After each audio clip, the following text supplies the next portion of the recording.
Dobar dan. Danas govorimo o višestruko složenoj rečenici. Višestruko složena rečenica gradivo je 8. razreda, a da biste mogli analizirati jednu ovakvu rečenicu, potrebno je dobro znati gradivo 7. razreda, nezavisno složene rečenice i zavisno složene rečenice. Jer se svaka od nezavisno složenih ili zavisno složenih rečenica može pojaviti u višestruko složenoj rečenici. Kao prvi primjer izabrala sam rečenicu iz dijela Gallup Jonathan Livingston, američkog književnika Richarda Baka, te ću na toj rečenici pokazati sve korake u analizi višestruko složene rečenice.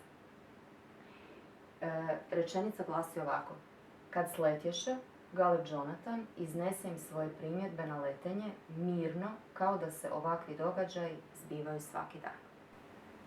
Prvi korak u analizi višestruko složene rečenice je određivanje predikata u rečenici, jer broj predikata označava broj surečenica unutar jedne višestruko složene rečenice. Predikate ću određivati crvenom bojom i iznad njih ću pisati brojeve koji će nam olakšati analizu. Kad sletješe, sletješe je prvi predikat.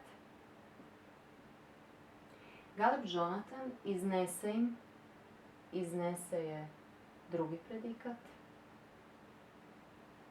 Svoje primjedbe na letenje mirno, kao da se ovakvi događaji zbivaju svaki dan, se zbivaju je treći predikat.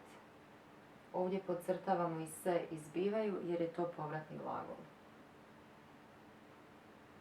Dakle, ova višestruko složena rečenica ima 3 predikata, što znači da se sastoji od 3 surečenica. Sljedeći korak u analizi je određivanje vezničkih riječi. Vezničke riječi pomažu nam odvojiti glavnu surečenicu od ostalih surečenica koje o njoj ovise.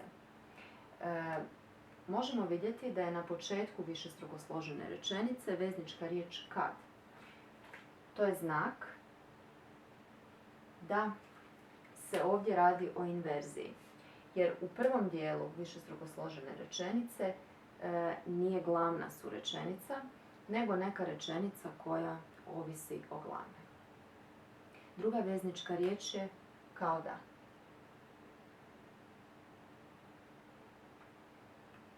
A sada ćemo odrediti granice između surečenica.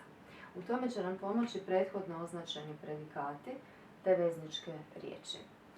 Granice međusobno odvajaju surečenice u višestruko složenoj rečenici, što znači da međusobno odvajaju i predikate. One se obično nalaze ispred vezničkih riječi, međutim, kao što smo već spomenuli, ovdje je veznička riječ na prvom mjestu, što znači da glavna rečenica nije prva u višestruko složenoj i ovdje će nam prva granica zbog toga biti zarez koji se piše u slučaju inverzije. Druga granica nalazi se ispred vezničke riječi kao da. Granice nam potvrđuju da u ovoj višestruko složenoj rečenici imamo 3 surečenice. Prva surečenica je kad sletješe, druga surečenica je Gallup Jonathan iznese im svoje primjedbe na letenje mirno i treća surečenica je kao da se ovakvi događaji zbivaju svaki dan. Sljedeći je korak određivanje glavne surečenice.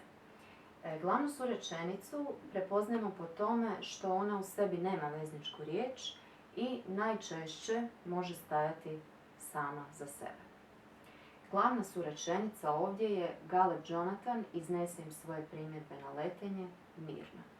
I prema njoj se ostale surečenice nekako odnose. Nju ću označiti zelenom bojom da biste ju bolje vidjeli.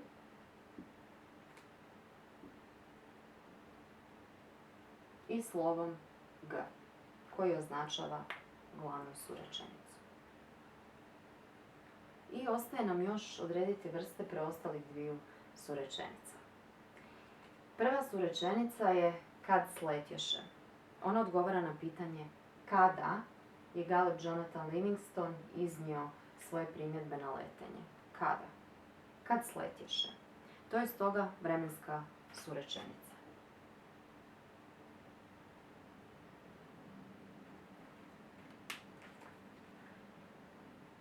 Druga surečenica je kao da se ovakvi događaji zbivaju svaki dan. Ona odgovara na pitanje kako je Galeb Jonathan iznio svoje primjedbe na letenje. Kako? Kao da se ovakvi događaji zbivaju svaki dan. Stoga je ona načinska.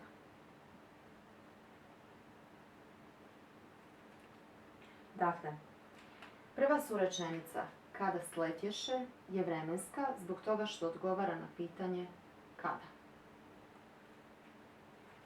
Druga surečenica je glavna jer nema vezničku riječ, može stajati samo za sebe.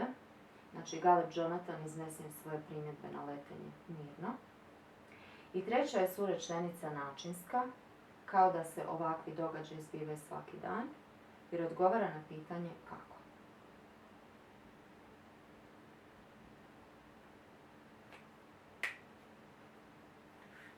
Naša analiza je gotova.